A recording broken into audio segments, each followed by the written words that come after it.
Welcome to our YouTube channel theory of mathematics by LKS. आज हम लोग 3D में नेक्स्ट टॉपिक को कंटिन्यू करने जा रहे हैं। हम लोग पिछले दो वीडियोस में 3D में डायरेक्शन कोसाइंस क्लास 12 से direction cosines and equation of state direction cosines direction ratios, फिर direction cosine and direction cosines के बीच रिलेशंस पहले वीडियो में पढ़े थे। फिर नेक्स्ट वीडियो में हम लोगों ने स्पेस में स्ट्रेट लाइन के इक्वेशन को स्टडी किया। ठीक, डिफरेंट फॉर्म में स्ट्रेट लाइन के इक्वेशंस को पढ़े हम लोग। आज हम लोग और दो स्ट्रेट लाइंस के बीच एंगल्स को फाइंड आउट हमने किया। फिर आज हम लोग स्टडी करने जा रहे हैं टू लाइंस, है ना, स्पेस में टू लाइंस जो नहीं पैरेलल हो और नहीं इंटरसेक्टिंग हो। हम जानते हैं 2D में जो हम लोग पढ़े हैं पीछे, है ना, उसमें दो लाइंस या तो पैरेलल होते हैं, दो लाइंस या तो पैरेलल होते हैं या दो लाइंस इंटरसेक्टिंग होते हैं। यदि नहीं भी इंटरसेक्ट करती है, प्लेन में है, तो उसको आगे पीछे हम लोग यदि प्रोसीड करें, बढ़ाए, तो आगे वो एक दूसरे को काटेगी या नहीं तो दोनों पैरेलल होगा। लेकिन ऐसे भी लाइंस स्पेस में पॉसिबल है जो नहीं पैरेलल हो और नहीं परपेंडिकुलर, नहीं इंटरसेक्टिंग।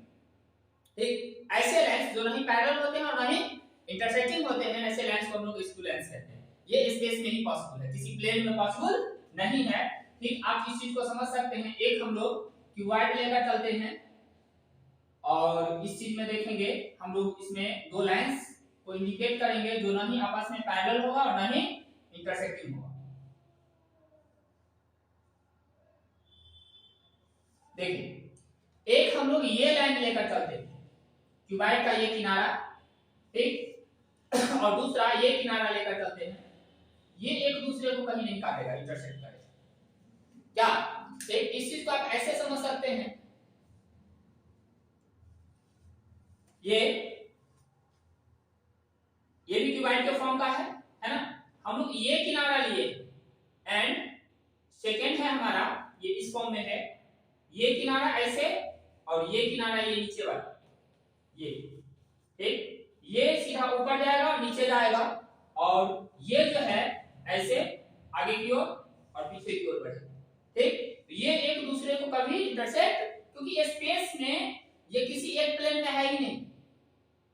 दोनों लाइंस, ये लाइन और ये लाइन, ये एक प्लेन में नहीं है। ठीक, और दो डिफरेंट प्लेन में होने के कारण ये लाइन क्या नहीं पैरेलल है और नहीं इंटरसेक्टिंग है। क्लियर है? ठीक, तो ऐसे लाइंस को फिर हम यहां भी देख सकते हैं।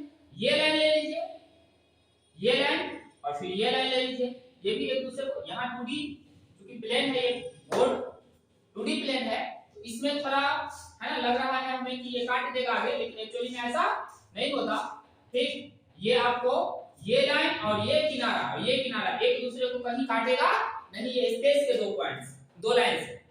ठीक, और ऐसे लाइंस हैं जो नहीं पैरेलल है नहीं इंटरसेक्टिंग, नहीं पैरेलल है नहीं इंटरसेक्टिंग। पैरेलल लाइंस के भी इंटरसेक्टिंग लाइंस मतलब एक कॉमन पॉइंट होता है उसमें at least, and intersecting line parallel lines मतलब उसमें कोई कॉमन पॉइंट्स नहीं हो, ईच पॉइंट पे, है ना, दोनों लाइंस के बीच का जो डिस्टेंसेस है वो सेम हो, कांस्टेंट, तो पैरेलल लाइंस होगा। क्या होगा वो? Parallel lines. चलिए, एसक्यू लाइंस का डेफिनेशन हमारा होगा, हेडिंग है हमारा SQ lines. SQ lines, two lines in space, two lines in space which are neither parallel nor intersecting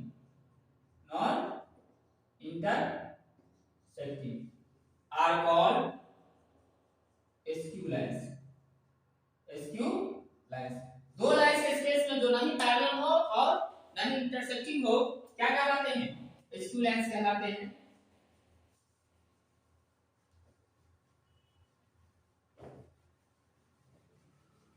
चलिए, आप इसको ऐसे भी कर सकते हैं, ये एक लाइन है, ये एक लाइन है, ये आपको यहां हम इस पे परपेंडिकुलर है और ये भी क्या है परपेंडिकुलर। ये ऐसे आप समझ सकते हैं, एक ये लाइन है और दूसरा ये लाइन ऐसे जाता है, ये नहीं इंटरसेक्टिंग है नहीं पैरेलल है। इंटरसेक्टिंग मतलब कोई पॉइंट इस दोनों लाइन में कॉमन नहीं है ना, so they are not intersecting. Clear है?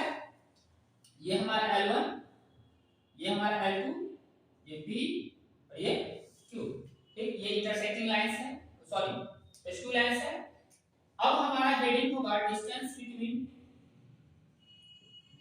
Between two askew lines, distance between to askew lines r equal to r1 plus lambda b1 and r equal to r2 plus mu b2। हम लोग line का जो equation लिखे थे general form, vector form में general equation, तो क्या लाए थे r equal to r1 plus lambda b1, जहां r1 लाइन पर एक पॉइंट का पोजीशन वेक्टर है और b1 डायरेक्शन वेक्टर है लाइन का, r2 दूसरे लाइन पर एक पॉइंट का पोजीशन वेक्टर है, and b2 सेकेंड लाइन का डायरेक्शन वेक्टर है। ठीक, तो इन दोनों लाइंस के बीच का डिस्टेंस हमें फाइंड आउट करना है, दोनों लाइंस के बीच का डिस्टेंस हमें फाइंड आउट करना है। ठीक, यदि चलिए लेकर के बढ़ते हैं हम लोग, है ना। ये दो लाइन है हमारे पास, ठीक, दोनों लाइन के बीच का डिस्टेंस मान लेते हैं ये है हमारा पी क्यू, परपेंडिकुलर डिस्टेंस। ठीक है, चलिए सपोज कीजिए ये हमारा L1 है, ये हमारा L2 है। सपोज कीजिए R1 जो L1 पर पॉइंट है, R1 जो L1 पर पॉइंट है वो हमारा क्या है, ये है A, जिसका पोजीशन वेक्टर R1, और जो R2 जो कहां पे B है, सपोज कर लीजिए L2 पे पॉइंट है जिसका पोजीशन वेक्टर क्या है R2 B। ठीक, A B, ठीक है, AB को ज्वाइन कर दिए, मान लेते हैं let A and B be the, इसको फर्स्ट कीजिए इसको सेकंड कीजिए, be the points on the lines first and second respectively whose position vectors are r1 and r2। जब ये लाइन का इक्वेशन हम लोग लिखे r1 plus lambda b1 r equal to, तो निश्चित रूप से r1 लाइन पर एक पॉइंट होगा, सेकंड लाइन यदि r equal to r2 plus mu b2 लिखे तो निश्चित रूप से r2 लाइन पर एक पॉइंट। क्लियर है? अब आइए, देयरफॉर क्या होगा, जो a b वेक्टर हो जाएगा वो हम क्या लिखेंगे r2 minus r1, r2 minus r1, vector ab क्या हो जाएगा r2 minus r1। अब आइए देखिए, हम लोग इस चीज को ऐसे समझ सकते हैं,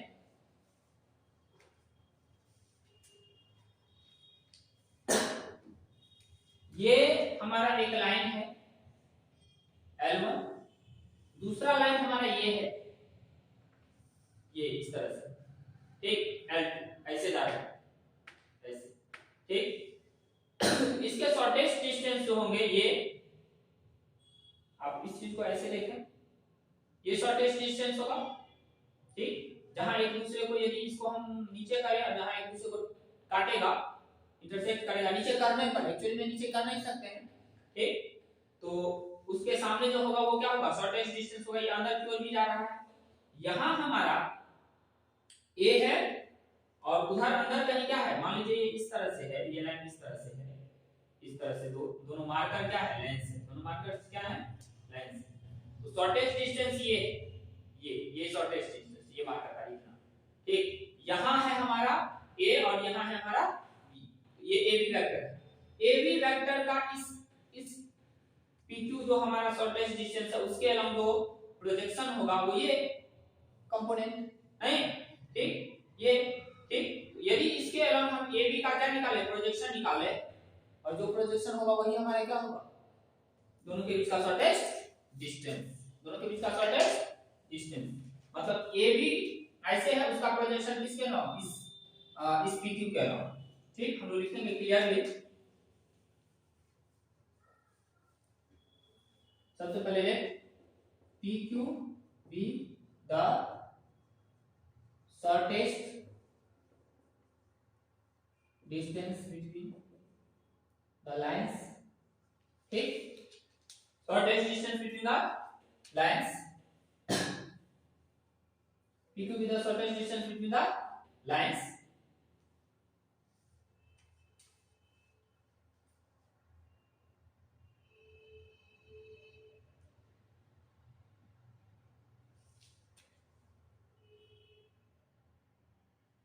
सपोज किया हम लोग इस चीज को clearly, projection of A B along the direction of PQ, along the direction of PQ, AB का जो प्रोजेक्शन होगा किसके along, PQ के डायरेक्शन के along, along the direction of PQ, PQ vector का जो कर देते हैं is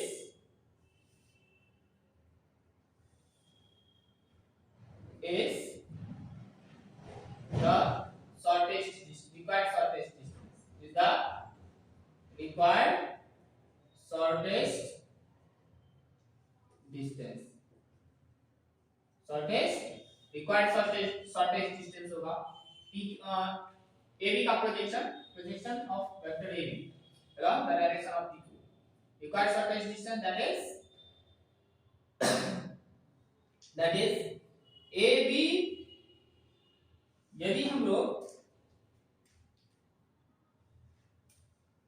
किसी वेक्टर का, वेक्टर A का वेक्टर B के अलग कोई प्रोजेक्शन वेक्टर निकालते हैं, प्रोजेक्शन निकालते हैं तो क्या लिखते हैं, vector AB dot n cap ये इक्वल होगा किसके, PQ के मैग्नीट्यूड, PQ के मैग्नीट्यूड, क्लियर है जी।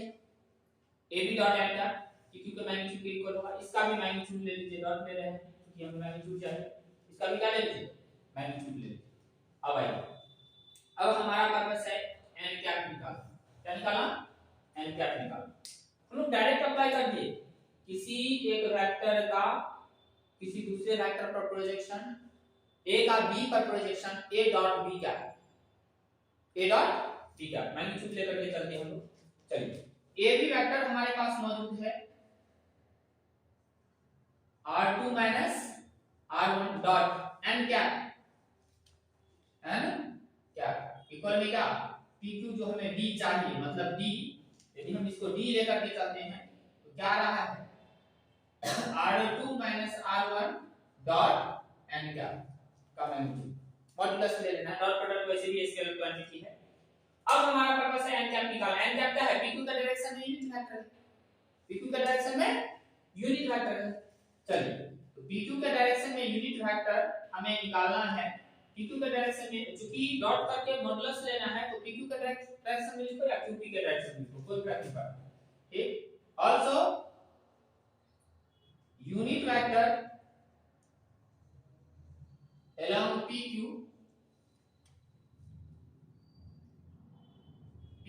is perpendicular to both lines and hence it is perpendicular to both B1 and B2, direction vector जो है दोनों का, दोनों लाइंस के परपेंडिकुलर है तो निश्चित रूप से दोनों लाइन के जो डायरेक्शन वेक्टर है, दोनों लाइन का जो इधर की ओर b होगा, b2 होगा और इधर की ओर b1 होगा, इसके भी क्या होगा, परपेंडिकुलर होगा। डायरेक्शन वेक्टर को हम डायरेक्शन, जब दोनों लाइन का परपेंडिकुलर है तो निश्चित रूप से डायरेक्शन वेक्टर का भी क्या होगा, परपेंडिकुलर होगा, ठीक। चलिए इसको लिखना नहीं है यहां पे, ज्यादा कैलकुलेट हो जाएगा। अब b1 b2 दोनों पे n का भी परपेंडिकुलर है unit vector along PQ, therefore n cap क्या लिखेंगे,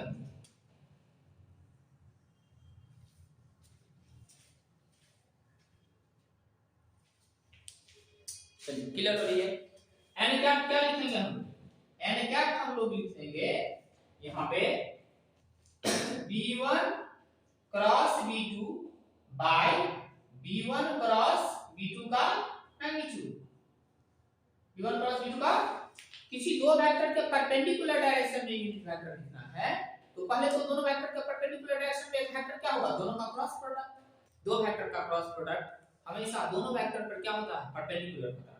अब उस परपेंडिकुलर डायरेक्शन में यूनिट वेक्टर चाहिए, n क्या हो जाएगा, b1 क्रॉस, किसी भी वेक्टर के डायरेक्शन में यूनिट वेक्टर चाहिए, b1 क्रॉस b2 के डायरेक्शन में यदि चाहिए तो b1 क्रॉस b2 बटा b1 क्रॉस b2 का मैग्नीट्यूड, देयरफॉर अब d क्या आ रहा है हमारे, r2 माइनस r1 डॉट और b1 cross b2 bye b1 cross v2 का मैग्नीट्यूड, v1 क्रॉस v2 का मैग्नीट्यूड, उसको पहले लिखते हैं हम लोग, उसको हम लोग पहले लिखते हैं और फाइनली हमारा ये आ रहा है d equal to v1 cross v2 dot r2 minus r1 by v1 cross v2 का मैग्नीट्यूड का मॉडुलस।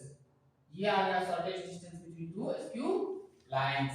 मतलब यदि r equal to vector r equal to vector r1 plus lambda vector v1 और vector r equal to vector r2 plus mu v2 दो lines को represent कर रहा है, तो और दो ये स्क्यू लाइंस है, तो निश्चित रूप से इनके बीच जो शॉर्टेस्ट डिस्टेंस d होगा वो v1 क्रॉस जो डायरेक्शन वेक्टर्स हैं उसके क्रॉस प्रोडक्ट डॉट जो पॉइंट के पोजीशन वेक्टर्स है उसके डिफरेंस बाय क्रॉस प्रोडक्ट का मैग्नीट्यूड।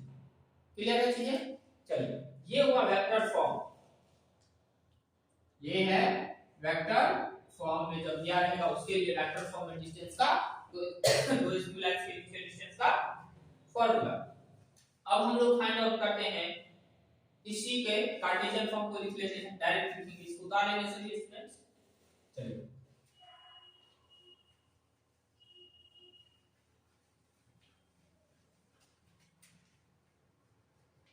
हम लोग कॉन्सेप्ट क्या लगा है, किसी एक वेक्टर का प्रोजेक्शन किसी दूसरे वेक्टर के लॉन्ग ए का प्रोजेक्शन बी के लॉन्ग ए डॉट बी क्या है, ए डॉट बी क्या है, और हमें चूंकि सिर्फ स्केलर प्रोजेक्शन चाहिए था इसलिए मॉड में रखते उसको।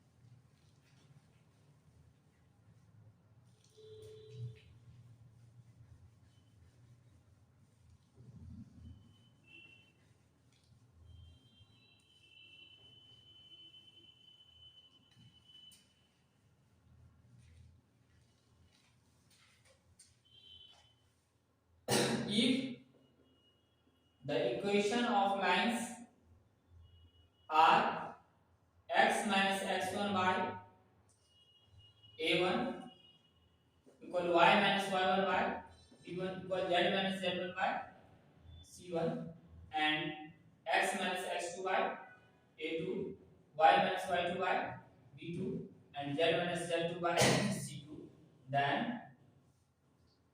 the shortest distance d is given by shortest distance d जो होगा वो होगा मॉड में लेना है, डिटरमिनेंट लेना है आपको x2 minus x1 y2 minus y1 z2 minus z1 a1 b1 c1 a2 b2 c2 a2 b2 c2 अब बाई ये ऊपर वाला आ रहा है b1 क्रॉस b2 का magnitude by b1 cross b2 का मैग्नीट्यूड, b1 क्रॉस b2 का magnitude हमारा आ जाता है आपको रूट में b1 क्रॉस b2 का मैग्नीट्यूड हो जाएगा, ये हमारा आ जाएगा आपको थोड़ा ये बड़ा होगा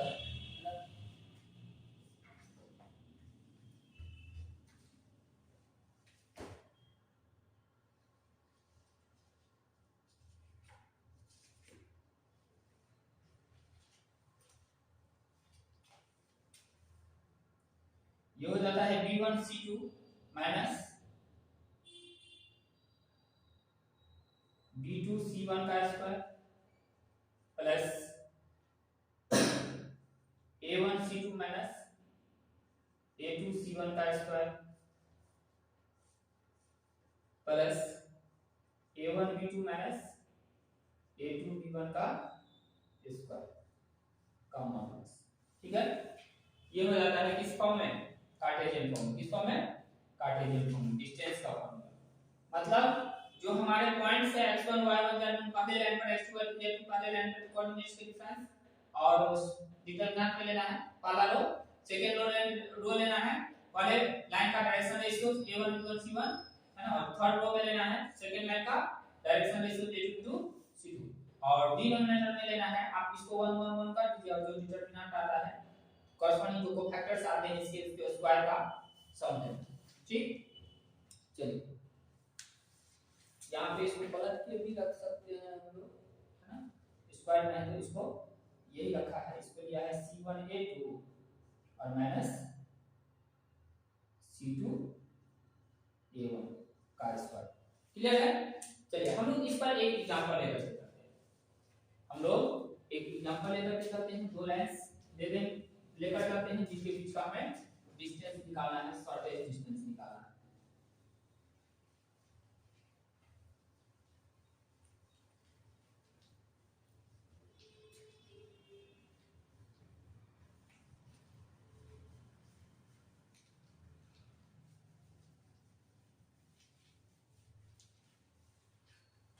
चलिए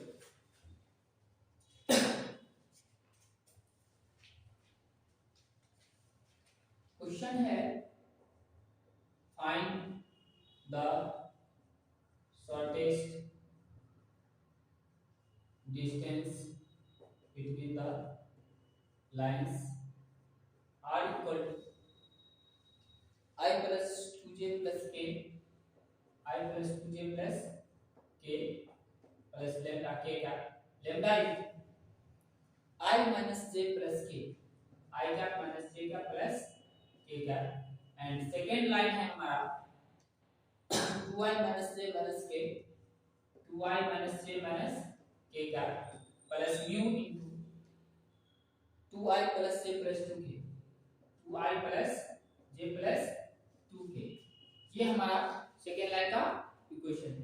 इसके बीच में हमें क्या फाइंड आउट करना है, distance, shortest distance. Solution, given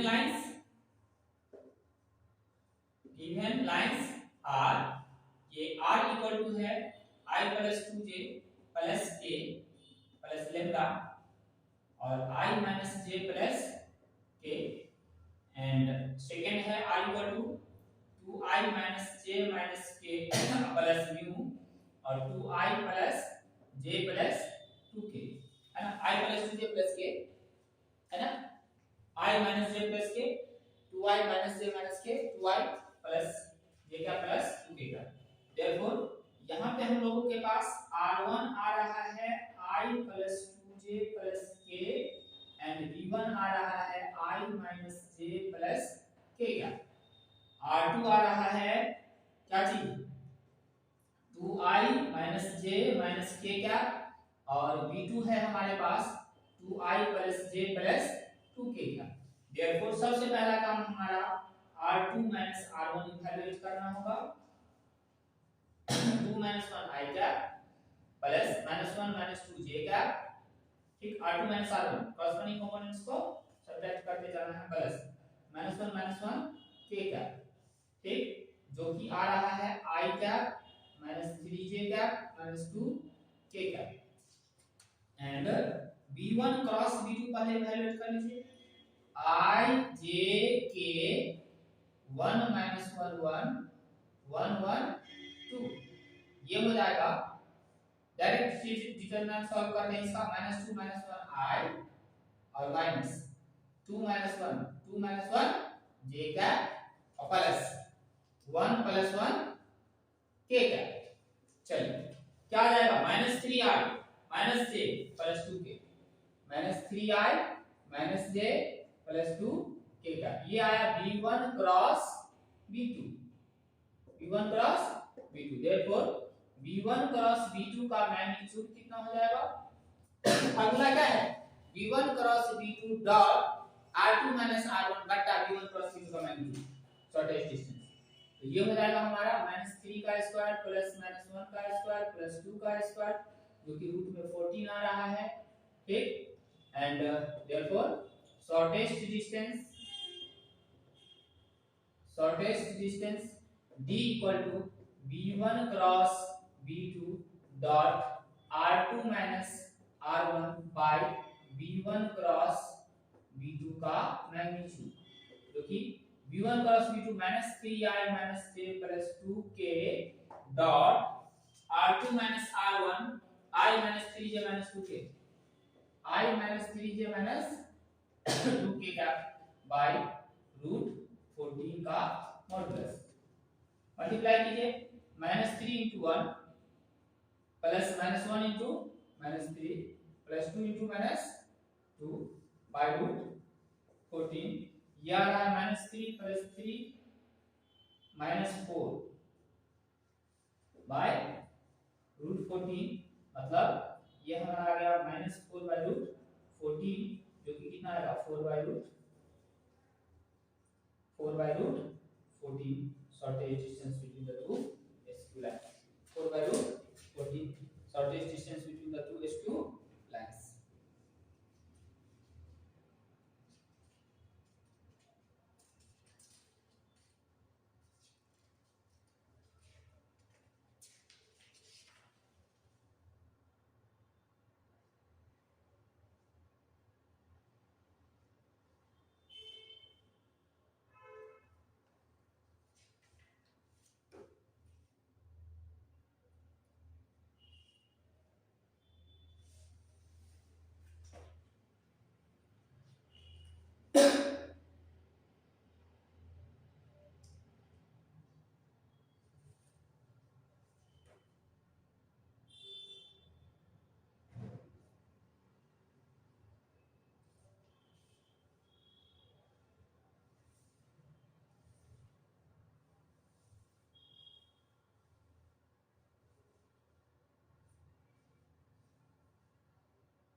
यहाँ हम लोग मिस्टेक कर दिए हैं, जो हमारा b था 212 b2, ये गलती लिखने में कर दी 212, तो यहाँ 2 होगा, और जब यहाँ 2 होगा तो हमारा ये तो सही है, j के कॉरस्पॉन्डिंग 2 - 2 हो जाएगा, जो 0 हो जाएगा, k के कॉरस्पॉन्डिंग 1 प्लस 2 हो जाएगा, ठीक, तो ये प्लस में 3 हो जाएगा, j नहीं आ रहा, j नहीं आ रहा, ये आ रहा है हमारा क्या चीज -3 का स्क्वायर प्लस 3 का स्क्वायर, जो कि ये आ रहा है 9 + 9, ठीक, ये अब हम लोग ये हमारा आ जाएगा 3√2 v1 क्रॉस v2 का मैग्नीट्यूड 3√2, वंस अगेन ये हमारा 3 मिस्टेक हो गया, और ये ऐसे है, अब यहाँ पे इसको कीजिए,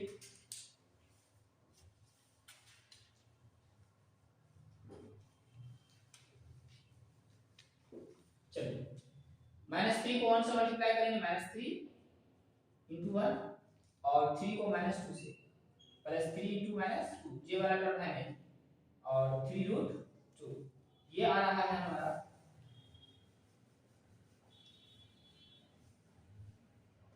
-3 और -6 बाय 3√2 का मॉडुलस, ये -9 बाय 3√2 का मॉडुलस, 3 से 3 कैंसिल, और √2 से ऊपर नीचे दोनों यदि मल्टीप्लाई कर देते हैं तो 3√2 बाय 2 आ जाएगा, इतना यूनिट t का वैल्यू, करेक्ट है। हम लोग थोड़ा मिस्टेक कर दिए थे, यहाँ पे v जो लिखे थे v2 में 2i होना चाहिए था, 2 होना चाहिए था, तो हम लोग छोड़ दिए, ठीक, चलिए 3√2 बाय 2, 3√2 बाय 2 यूनिट, तो यूनिट, ये शॉर्टेस्ट डिस्टेंस हुआ दोनों लाइंस के बीच का, चलिए उतारिए इसको। नेक्स्ट हम लोग स्टडी करने जा रहे हैं अब shortest distance between two parallel lines, shortest distance between two parallel lines, दो पैरेलल लाइंस के बीच शॉर्टेस्ट डिस्टेंस, दो पैरेलल लाइंस के बीच शॉर्टेस्ट डिस्टेंस, पैरेलल लाइन होगा मतलब v1 v2 जो होगा डायरेक्शन वेक्टर्स उसके जो डायरेक्शन रेशियोज होंगे मतलब लेंस के डायरेक्शन रेशियोज प्रोपोर्शनल होगा तो पैरेलल होगा। तो क्या मानकर चलेंगे हम लोग उसको पैरेलल।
चलिए नेक्स्ट हमारा टॉपिक है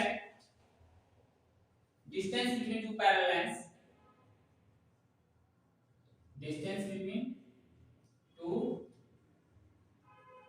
parallel lines are equal to r1 plus lambda b and r equal to r2 plus mu b। Parallel lines में दोनों b ही लेकर के चलते हैं। ठीक, दो पैरेलल लाइंस है हमारे पास, ये है L1 ये है सॉरी ये है L1 और ये है L2।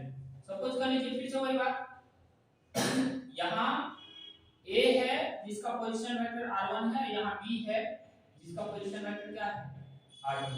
B से परपेंडिकुलर डाल लेते हैं हम लोग कहां पे L1 पे, ठीक BM। A है ये पोजीशन वेक्टर r1 है, ठीक इसको ज्वाइन कर लेते हैं। हमें चाहिए क्या BM चाहिए, क्या चाहिए हमें BM। Let A and B be the points on the line L1 and L2 with position vectors R1 R2 दोनों लाइन पर पॉइंट का पोजीशन वेक्टर होगा। तो मान लीजिए वो पॉइंट क्या है A B है, with position vectors R1 and R2 position vector क्या R1 and R2 लेकर के चल रहे हैं। तो अब हम लोग क्या लिखेंगे, therefore जो A B वेक्टर होगा वो हो जाएगा R2 माइनस R1। हमें BM चाहिए, क्या चाहिए हमें BM। तो दोनों लाइन पैरेलल, दोनों लाइन क्या है पैरेलल, तो हमें ये लेंस चाहिए। उसके लिए ये एक एंगल हम थीटा कहते हैं, इस डायरेक्शन में हमारा वेक्टर b है, वेक्टर b है। तो इस थीटा को हम लोग निकाल सकते हैं ab और डॉट b करके। ठीक, लेटर थीटा क्या है angle BAM, therefore cos theta क्या लिखेंगे हम लोग, ये दोनों वेक्टर के बीच का एंगल है तो cos थीटा हो जाएगा AB vector dot vector b by क्या AB का मैग्नीट्यूड इनटू b का मैग्नीट्यूड, AB का मैग्नीट्यूड इनटू b का मैग्नीट्यूड cos थीटा। नाउ हमें चाहिए क्या, हमें चाहिए BM, क्या चाहिए BM। तो यहां से यदि हम sin थीटा इवैल्यूएट करें, क्या इवैल्यूएट करें sin थीटा cos थीटा का मॉडुलस, इस सब का मॉडुलस ले, सब का क्या ले लीजिए मॉडुलस। हमें चाहिए BM, हमें चाहिए BM। तो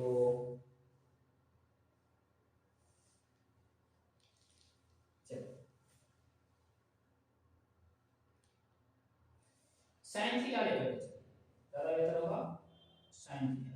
तो sin थीटा में क्या होगा क्रॉस, दोनों के दो वेक्टर के बीच का एंगल थीटा है तो sin थीटा बराबर क्या a क्रॉस b बटा a का मैग्नीट्यूड इनटू b का मैग्नीट्यूड, क्रॉस प्रोडक्ट का कांसेप्ट लगा दिए हम लोग।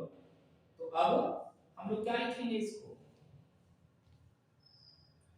ये साइन थीटा हमारा हो जाएगा A B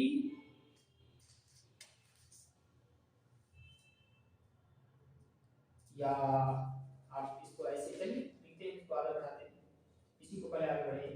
sign theta A B r2 minus r1 cross b बटा ए बी का मैग्नीट्यूड, ऊपर भी इसका मैग्नीट्यूड ही लेना रहता है, इसका मैग्नीट्यूड ही लेना रहता है, तो वही क्या ए बी का मैग्नीट्यूड इनटू बी का मैग्नीट्यूड, ये आ गया sin थीटा। यदि ए बी को लेफ्ट में ले आए, ए बी का मैग्नीट्यूड sin थीटा बराबर क्या, ये इसका मॉडुलस मैग्नीट्यूड लेना है r2 r1 का, r2 r1 क्रॉस b का मैग्नीट्यूड बटा में क्या b का मैग्नीट्यूड। ठीक, देखिए हम लोग sin थीटा का कांसेप्ट लगाए, क्रॉस प्रोडक्ट लेना होगा a क्रॉस b बटा a का मैग्नीट्यूड इनटू b का मैग्नीट्यूड। अब a b क्या है हमारे पास r2 r1 अप्लाई किए रखे, क्रॉस b बटा उसका मैग्नीट्यूड, a क्रॉस b का मैग्नीट्यूड बटा में a का मैग्नीट्यूड इनटू b का मैग्नीट्यूड, तो r2 r1 का क्रॉस b का मैग्नीट्यूड बटा ab का मैग्नीट्यूड इनटू b का मैग्नीट्यूड।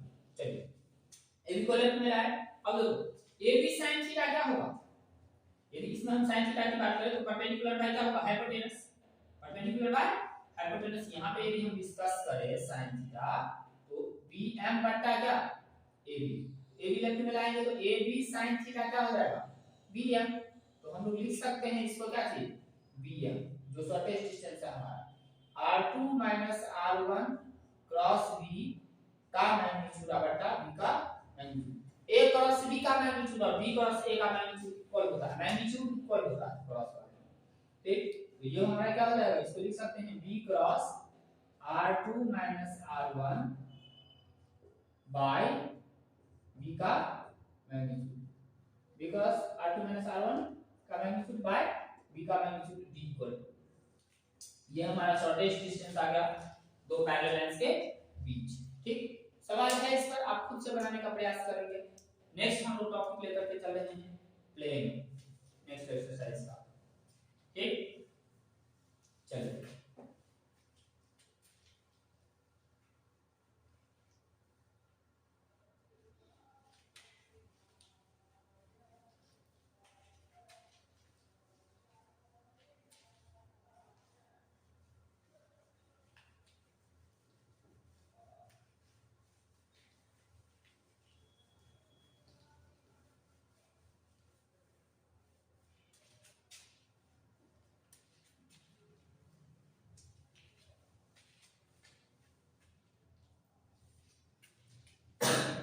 थ्री डी में अब हम लोग प्लेन को लेकर के चल रहे हैं, प्लेन।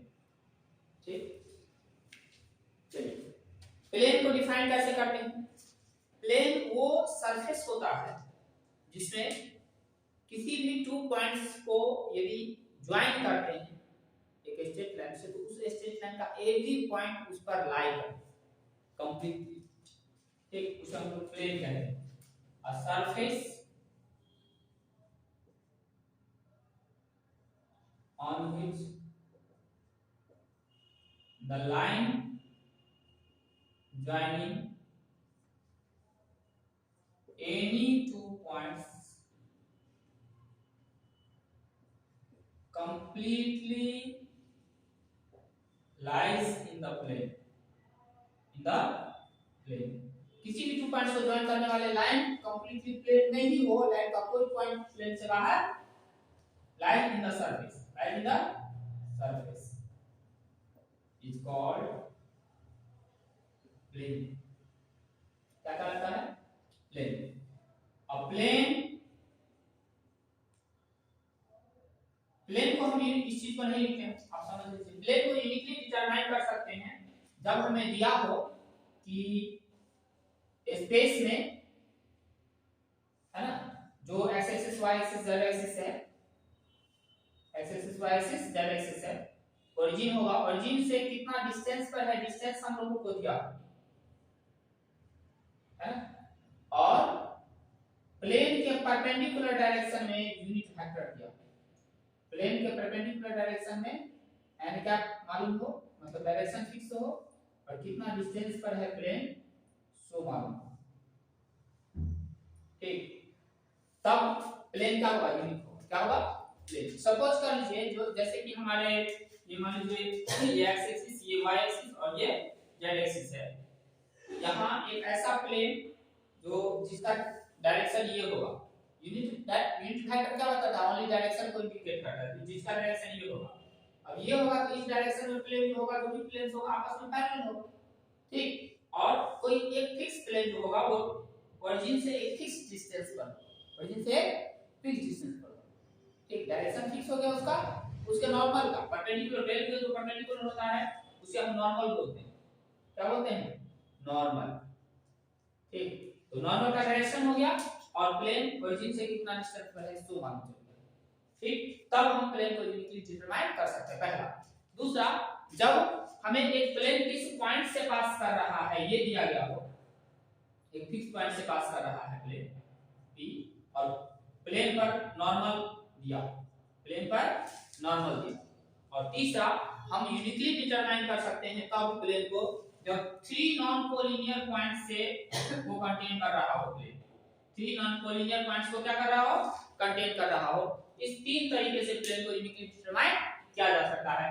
पहला वाला केस में हम लोग प्लेन का इक्वेशन लिखते हैं, है ना, इक्वेशन ऑफ प्लेन में, इक्वेशन ऑफ, पहला equation of a plane in normal form, plane in normal form, normal form में प्लेन का इक्वेशन, नॉर्मल फॉर्म में प्लेन का equation, equation of a plane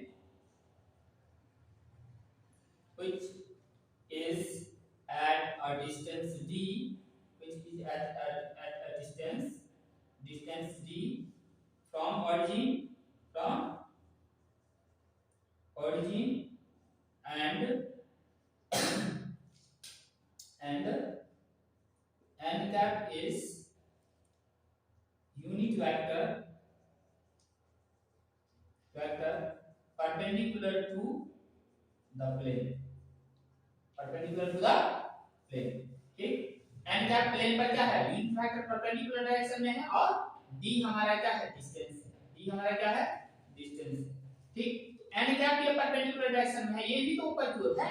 यदि हम OP वेक्टर ले तो OP का डायरेक्शन और n कैप का डायरेक्शन सेम होगा, क्योंकि OP भी क्या डिस्टेंस बोले तो परपेंडिकुलर डिस्टेंस होता है किसी पॉइंट से प्लेन का या किसी भी लाइन का, ठीक। तो परपेंडिकुलर डिस्टेंस है तो ये भी परपेंडिकुलर और ये भी परपेंडिकुलर, तो दोनों का डायरेक्शन यदि ऊपर की ओर देखें तो सेम है, तो ठीक। सबसे पहले लिख लेते हैं इसको, S ये हो जाता है आपको r dot n cap equal to d, r dot n cap equal to d, यही हो गया वेक्टर इक्वेशन, ये हो गया vector equation, vector equation. And ये हो जाता है lx plus my plus nz equal to d, ये हो जाता है आपको कार्टेशियन इक्वेशन, प्लेन का कार्टेशियन इक्वेशन, कार्टेशियन इक्वेशन, ठीक।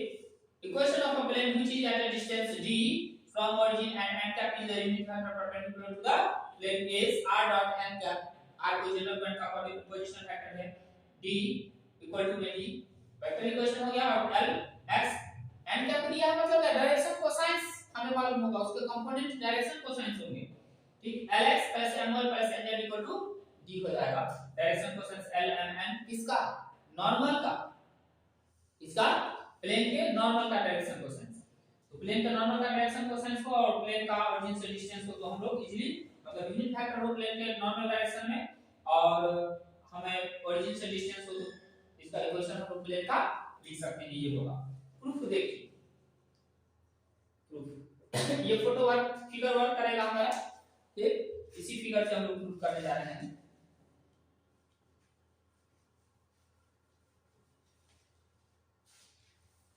given that OP जो परपेंडिकुलर डिस्टेंस है फिगर में वो d है and n cap unit vector है, unit vector perpendicular to the plane, perpendicular to the plane, therefore OP vector जो होगा, OP वेक्टर को क्या होगा, d n कैप। OP के डायरेक्शन में हमें यूनिट वेक्टर मालूम है, OP का मैग्नीट्यूड d मालूम है, तो निश्चित रूप से ओपी वेक्टर क्या हो जाएगा डी एन कैप हो जाएगा। किसी भी डायरेक्शन में x मैग्नीट्यूड का कोई वेक्टर लिखना है x n cap, d magnitude का वेक्टर है वो भी n कैप के डायरेक्शन में, तो d n कैप हमारा क्या हो गया ओपी वेक्टर हो गया।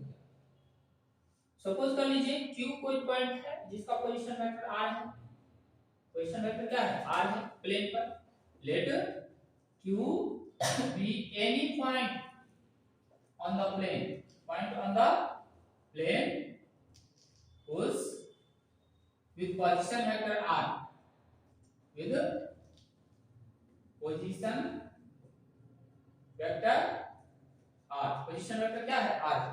अब लिखेंगे सिंस OP परपेंडिकुलर है किसके टू द प्लेन, प्लेन पर परपेंडिकुलर है, therefore OP परपेंडिकुलर होगा PQ वेक्टर प्लेन के हर लाइन पर।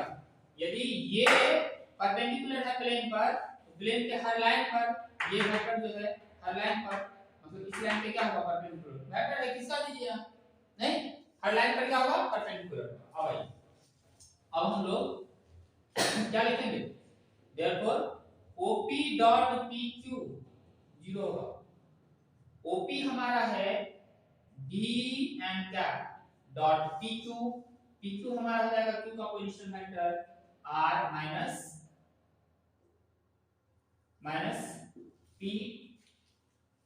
PQ R माइनस P का, मतलब इसको ऐसे लिखे स्पष्ट हो जाएगा OQ minus OP equal to 0, तो D तो 0 होगा नहीं, n कैप डॉट OQ है R माइनस OP क्या है D n cap equal to 0, product कीजिए n cap dot R minus D n cap dot n cap equal to 0, unit vector है और n कैप का मैग्नीट्यूड का square हो जाएगा n cap dot n cap dot product में, उसका value 1 unit vector है और ये कम्यूटेटिव होता है, तो r dot n minus d into 1 equal to 0, मतलब r dot n cap equal to क्या d।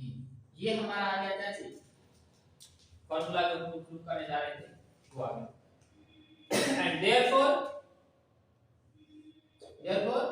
if हम लोग क्या लेकर सकते हैं r जो है वो लेकर सकते हैं xi plus y j plus z k, मतलब p q क्या लेकर सकते हैं x y z, and n cap लेकर सकते हैं क्या चीज l i cap plus m j cap plus n k cap. तो हमारा इक्वेशन क्या हो जाएगा, equation is r dot n करना है ना, l x plus m y plus n z, अब बराबर में क्या लेना है b, यहीं से हमारा ये चीज प्रूव हो गया। क्लियर है, उतारेंगे इसको।